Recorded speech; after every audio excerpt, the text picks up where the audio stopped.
que tu puisses apprendre que tu puisses connaître la valeur de la présence de Dieu après l'avoir perdu. C'est très dangereux de réaliser la valeur de la présence de Dieu après que tu l'aies perdu. C'est très dangereux. Est-ce que vous savez que le trop tard existe même en Christ? C'est écrit dans Hébreu que quelques-uns ne paraissent pas être venus trop tard. Comme Ésaü, on dit méprisant les choses de l'esprit. Servons Dieu, tu ne sers pas. Prions, tu ne pries pas. Méditons, tu ne médites pas. Mais tu viens simplement à l'église pour une vie religieuse.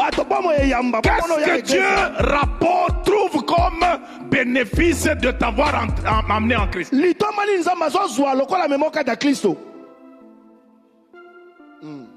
Attention. Certaines portes de grâce de Dieu se ferment avant que tu n'aies quitté la terre. Ok. Il ne faut pas que le reste de sa vie soit une recherche de Dieu, comme si tu as été puni et on t'a dit que pour que tu puisses résoudre ton affaire de punition, prie. La prière n'est pas une pénitence. La prière, c'est un élan d'amour dans notre relation avec Dieu. Tu le fais librement parce que tu as réalisé qui est Dieu et tu as réalisé les grâces que Dieu t'a données. Je connais une sœur qui nous a déjà quittés. J'étais à la bonne semence, je me souviens, à Lubumbashi. Elle avait un cancer de sein, pasteur. Et le feu pasteur Barouani avait prié pour elle. Elle a été guérie du cancer. Au lieu de servir Dieu, après sa guérison, elle est retournée dans le monde avec sa belle poitrine et sa belle taille pour aller jouer dans le monde. Après cette guérison, quand elle rentre dans le monde, elle attrape le sida. À l'époque où le sida était encore jeune, on ne savait pas bien le maîtriser. Quand elle se rend compte que elle a attrapé le sida, maintenant elle retourne à l'église et elle n'avait qu'une seule prière. Même quand nous disons prions pour les âmes perdues, elle était dans je récupère ma santé. Adorons le Seigneur. Seigneur, je t'adore, je récupère ma santé. Mais elle n'a jamais récupéré la santé. Écoutez, il y a certaines choses, si vous ne les faites pas pour Dieu, il ne voit pas pourquoi il va continuer à faire aussi certaines choses. Il